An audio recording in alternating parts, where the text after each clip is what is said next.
هلو. النهاردة هنبتدي في ديكورات الربيع. الفترة دي من السنة بتبقى مليانة كلها طاقة وحيوية وألوان. كل الزرع اللي حوالينا أكنه بيرجع له الحياة من تاني ويرجع يزهر وينور من جديد. حتى السما اللي مليانة غيوم بترجع تاني تنور. كل حاجة حوالينا بترجع تنور من تاني وتبقى مليانة طاقة وحيوية، وكل الجمال دوت عاوزينه يدخل جوه بيتنا وينوره ونديله جمال وحيوية بديكورات جميلة هنعملها مع بعض النهاردة. واول حاجه هنبتدي بيها النهارده هي حاجه تريندي جدا، وهي التير تراي، وهي الصينيه الطبقات اللي هي بتاعه الكحك والبسكوت، بس المره دي هنعملها ديكور. شوفوا الارنب ده كيوت جدا ازاي، بجد فظيع. عاوزه اقول لكم ان انا كل اللي موجود ده هنا ما اشتريتش اي حاجه غير بس الارانب والورد، والمجات كانت عندي. كل تفصيله في الفيديو ده يعتبر فكره منفصله لوحدها، ممكن نستخدمها كديكور لوحده، بس النهاردة هنجمعهم كلهم مع بعض في الصينية دي. تعالوا نشوف هنعمل كده ازاي. وكفاية كلام كتير ويلا بينا نبتدي. وهنبتدي بأول حاجة وهو تلوين البيض. في أفكار كتير لتلوين البيض، بس احنا النهاردة هنعمل 3 أفكار أسهل من بعض. أول فكرة هنحتاج فيها بيض فلين، الكبير أو الوسط. الصغير هيبقى صعب الرسم عليه. ألوان ماركر عادية جدا، بس المهم يكون فيها درجتين من لون واحد، يعني الازرق واللبني الفاتح، او مثلا البينك والفوشيا. هنا اخترت الازرق واللبني الفاتح، وهختار كمان معاهم اللون الاخضر. هثبت البيضة في خلة شوي علشان اقدر اتحكم فيها. انا عاوزة اعمل هنا شكل الكارو، عشان كده هبتدي من نص البيضة من فوق وهنزل بخط مستقيم لتحت.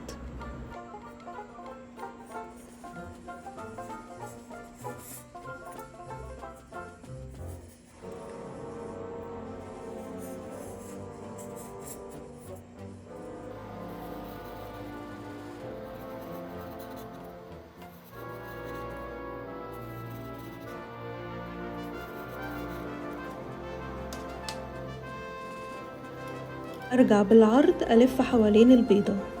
اهم حاجة وانا بلف حوالين البيضة يكون صباعي الصغير في النص زي كده بالظبط، ده هيساعدني يكون التخطيط اسهل بكتير.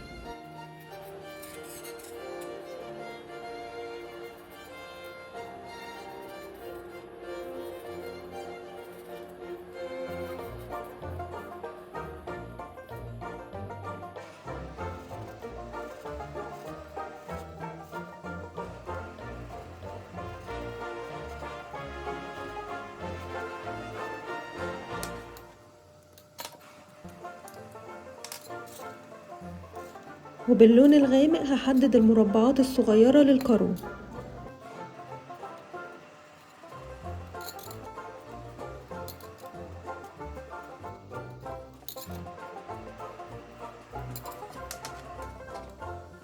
وبالأخضر هعمل خطوط بالطول في النص، وده عشان يدي ضيق أكتر للكارو.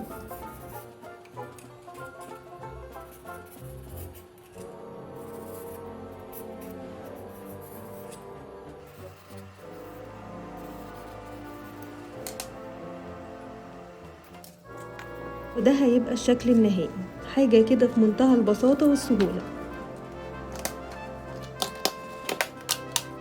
الفكرة التانية هنحتاج فيها بيض فلين وخلل شوي وألوان أكليريك وفرشة وطبق صغير.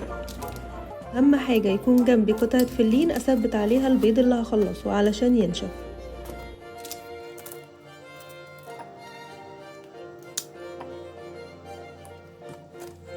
بمنتهى البساطة هلون البيض بالألوان الأكريليك بالشكل ده.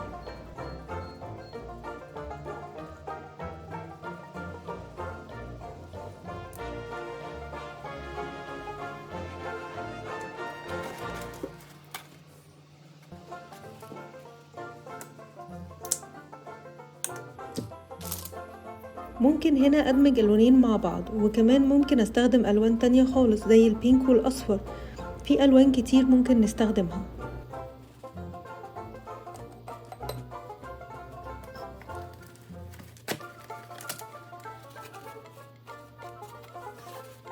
الفكرة التالتة والأخيرة هنحتاج فيها بيض بأحجام مختلفة، غير أبيض، فرشة، خلل شوي، وجليتر ألوان مختلفة.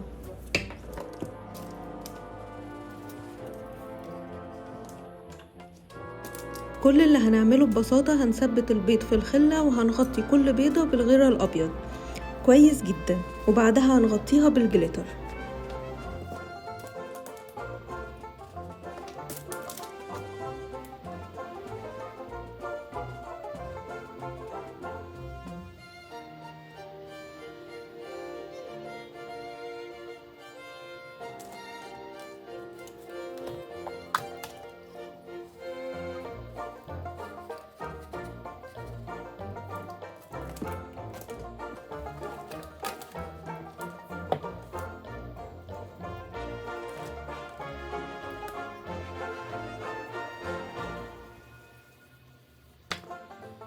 ممكن زي ما قلتلكوا ندمج ألوان مع بعض زي كده.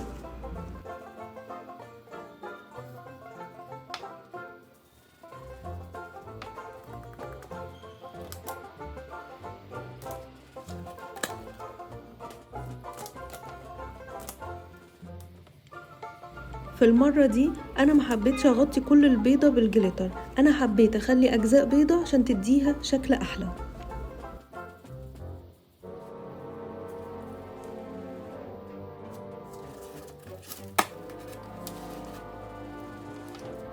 آخر حاجة هستغل كل الجليتر اللي وقع دوت وهعمل بيها واحدة فيها كل الألوان.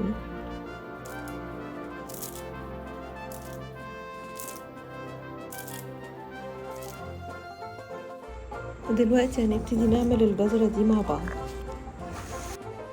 هنحتاج نعمل كون من الورق، وده هنحتاج له ربع دايرة من الورق، كرة فلين وقماش كوخ وخيط اورنج.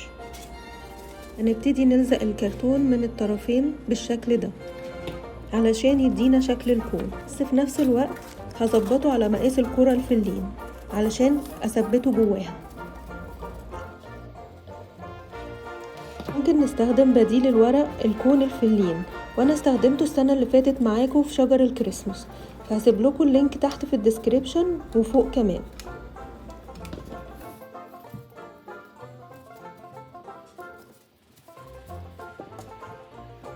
وبعد كده هبتدي الف الخيط الاورنج واحدة واحدة حوالين الكون كله.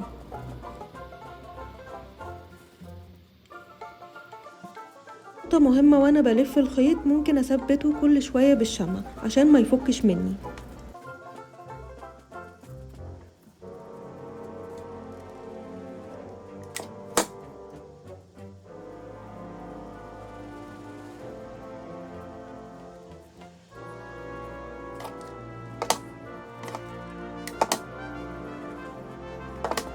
وفي اخر جزء هدخل اللون الاخضر وبرضه هثبت واحدة واحدة بالشمع.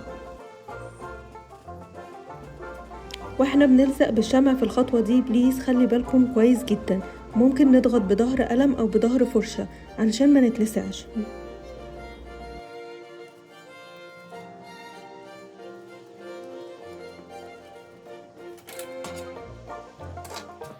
ودلوقتي هنعمل الفروع الخضراء للجزرة. هنرسم اي شكل على قماش الكوخ،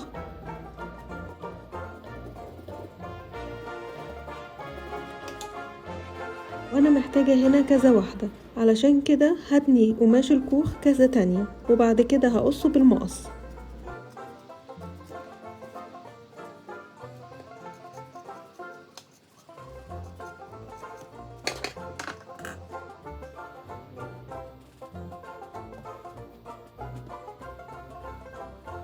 وبعدها هجمعهم كلهم مع بعض وهلزقهم على الجزرة بالشكل ده.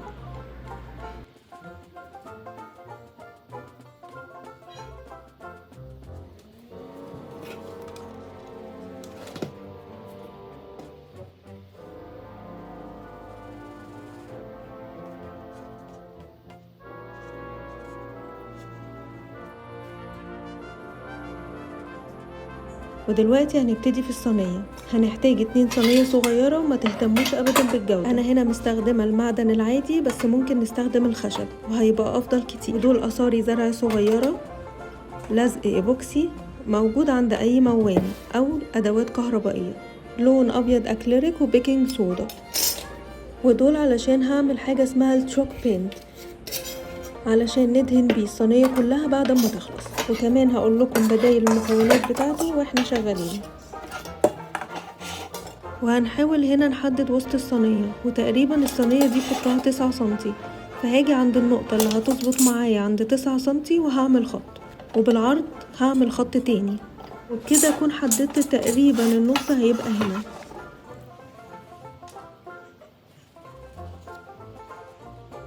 ودلوقتي هخلط الإيبوكسي بنسب متساوية مع بعض. المهم نخلطهم كويس جدا جدا جدا لغاية لما يبقى لونهم واحد.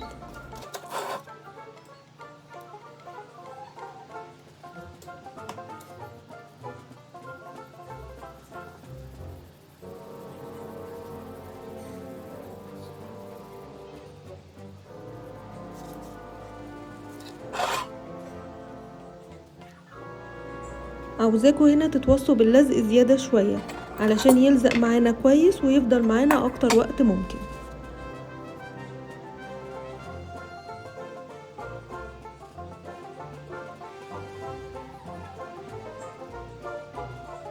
هنلزق آثار الزرع واحدة عكس التانية لحد ما نوصل للارتفاع اللي احنا عاوزينه.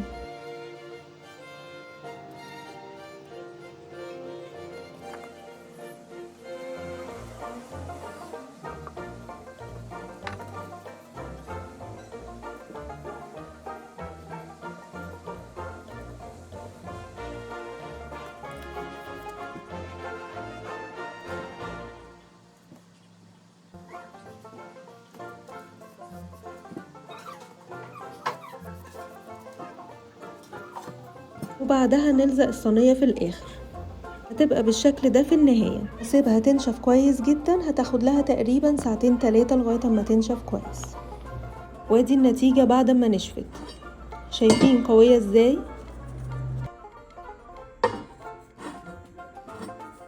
انا كمان عملت ديت بنفس الطريقة ونفس الفكرة، ودي هنعمل عليها عش وبيت العصفورة المرة الجاية. فخليكم تابعيني دايما، واعملوا سبسكرايب للقناة وفعلوا التنبيهات على الكل علشان يوصلكوا الفيديو اول لما ينزل. المهم احنا محتاجين دلوقتي ندهن الصينية كلها، وعشان كده هنستخدم دهان مختلف شوية المرة دي، وهو دهان التشوك بينت. ودي طريقته سهلة جدا جدا، وبدايله برضو سهلة جدا جدا.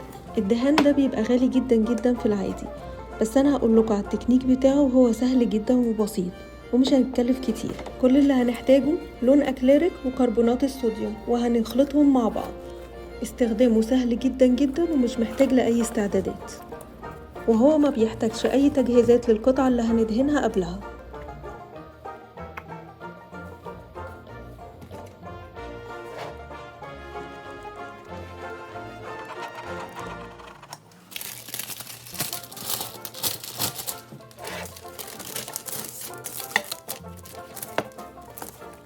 وهنبتدي ندهن بيه، بس لو القطعة معانا كبيرة وهنحتاج ألوان كتير، الأفضل نستخدم الدهان ونزود عليه جبس ومية.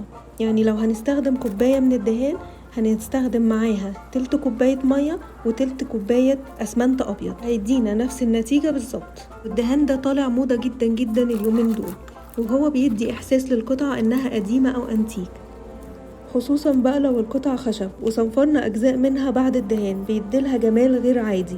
هسيب لكم صور مثال للموضوع دوت.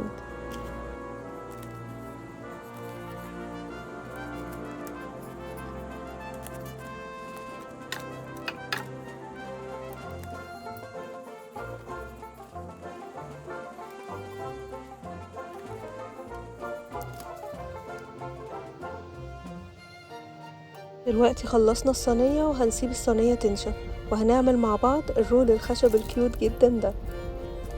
بس محتاجين لون بينك وحروف جاهزة زي دي.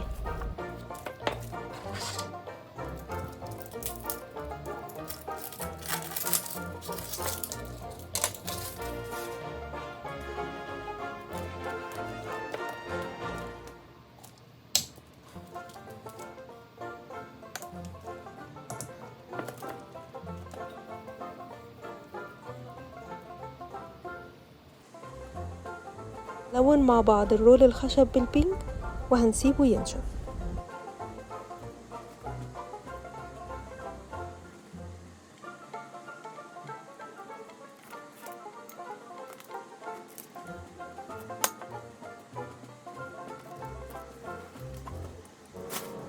ودلوقتي بعد ما نشف هنبتدي نلزق عليه الحروف الجاهزة بأي كلمة احنا عاوزينها.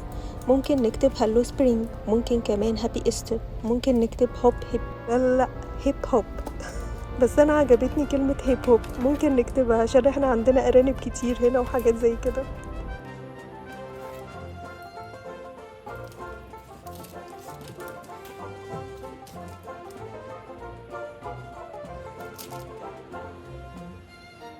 ودلوقتي نبتدي نشتغل على اخر حاجة وهي البراويز، وعندنا فكرتين. اول فكرة هنحتاج فيها مكعبات خشب زي دي، نلون المكعبات دي مع بعض، وانا عاوزاه لون بني محمر مش البني العادي او المايل للاصفر، وعلشان كده هنخلط اللون الاحمر والاصفر مع بعض، بس الاحمر هيكون اكتر شوية. انا هنا حسيت ان اللون الاصفر قليل قوي، وعشان كده زودت اصفر تاني، بس مش معنى كده ان الاحمر بقى اقل من الاصفر، لا الاحمر اكتر بكتير من الاصفر. بعدها هزود حاجة بسيطة جدا من اللون الازرق، شوفوا اللون اتحول ازاي معايا.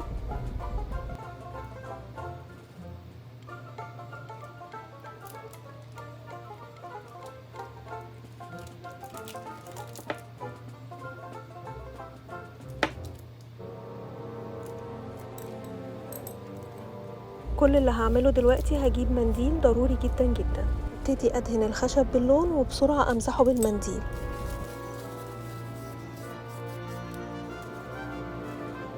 وهعمل كده فيهم كلهم ومن كل الجوانب.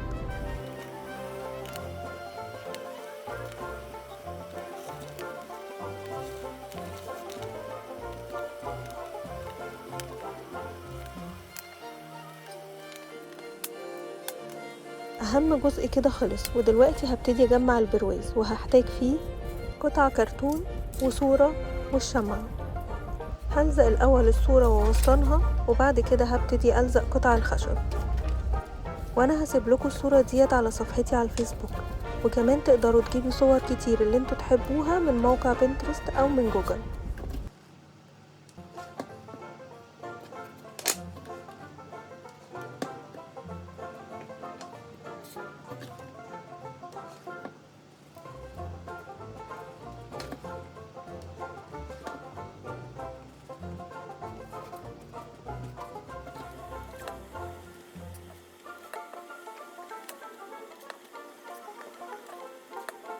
في هنا زيادات في البرواز هظبطها انا بالقطر، ودلوقتي هعمل معاكم الميسي بوب او الفيونكة المنعكشة، بس ما تقلقوش دي بتبقى جميلة جدا وشكلها تحفة في الاخر، وكمان طريقتها سهلة جدا جدا جدا. قطع هنا شرايط الستان قطع متساوية تقريبا، وكمان الوان مختلفة وكتير. سلام كمان لو في احجام مختلفة، يعني ارفع من كده او اعرض من كده، بتدي شكل جميل جدا.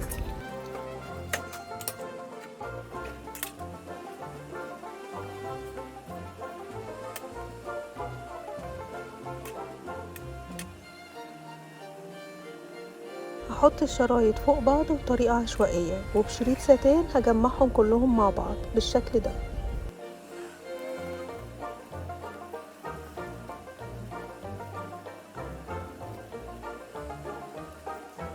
بس انا شايفة ان انا محتاجة ان انا اقصرها شوية كمان.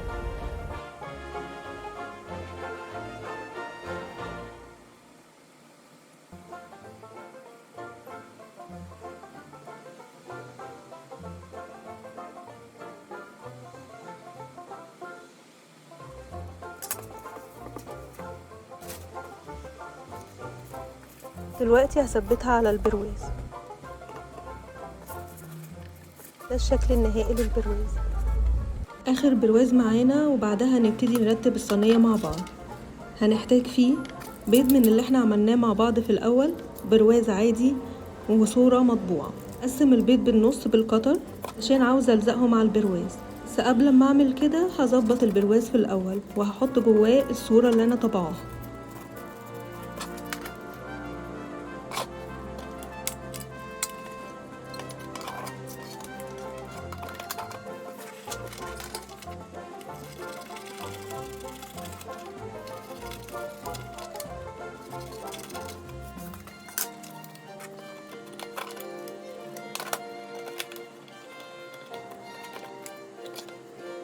وبعد كده هثبت البيض بالشكل دوت.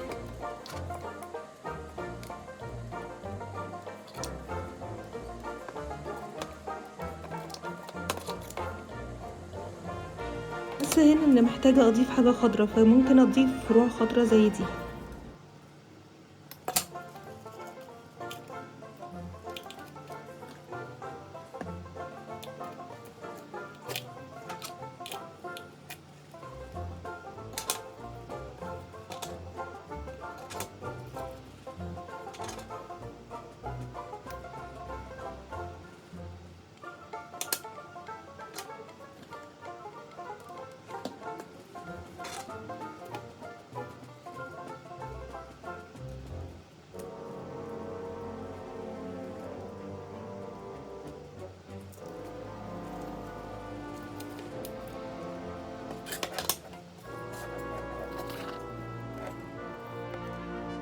دلوقتي جت احلى فقرة واحبها بالنسبة لي. دلوقتي هننسق كل الحاجات اللي احنا عملناها على الصينية بتاعتنا. نبتدي في الاول بالحاجات الكبيرة والاساسية اللي معانا زي البراويز والمجات. احط برواز تحت وممكن احط وراه مج بالشكل دوت. احط البرواز التاني فوق كده مؤقتا لغاية ما استقر على مكانه بالظبط. الزراية دي كبيرة ممكن احطها من ورا البرواز، بس كمان عشان تكون ظاهرة من الناحية التانية. في جزئية مهمة هنا لازم تاخدوا بالكم منها. عاوزة الصينية بتاعتي هتكون فين بالظبط؟ هتكون على ترابيزة لازم كل اجزائها تبقى متناسقة مع بعض، ولا في جزء منها مش هيبقى ظاهر؟ لو جزء منها مش هيبقى ظاهر مش ههتم بالجزء دوت وههتم بالباقي، لكن لو على ترابيزة لازم كلها تبقى ظاهرة، يبقى لازم اهتم بكل الاجزاء من ورا ومن قدام ومن الجناب من كل حتة فيها. وانا هنا بالنسبة لي هحطها على ترابيزة الاكل، فكل جزء فيها لازم يبقى جميل ومتناسق. احنا هنا هنفضل كده نشيل ونحط لغاية لما نوصل للشكل اللي مريحنا وعجبنا، وده بيعتمد على ذوق كل واحد فينا. زي ما قلت لكم في الاول، الافكار اللي عملناها النهاردة ممكن تتعمل لديكورات وافكار تانية للبيت، مش لازم الصينية دي بس. انا هعمل بيت العصفورة المرة الجاية بالحاجات اللي احنا عملناها النهاردة، وهنضيف عليها شوية حاجات تانية. فلو حابين تقضوا وقت معانا اكتر وتعرفوا كام فكرة جديدة، اتأكدوا ان انتوا عاملين سبسكرايب للقناة ويكون جرس التنبيهات على الكل.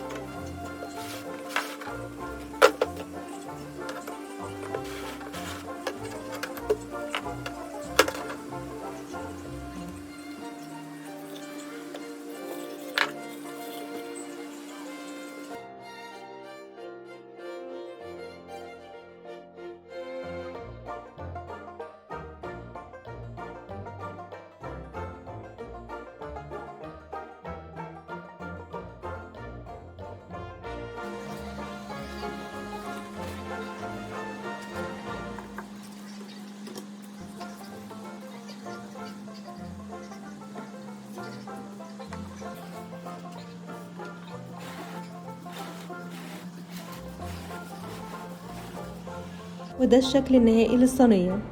اتمنى يكون الفيديو عجبكم واستفدتوا منه. متنسوش اللايك الجميل، وهستناكم في الكومنتس تحت بعد ما الفيديو ينزل. اشوفكم على خير في الفيديو الجاي.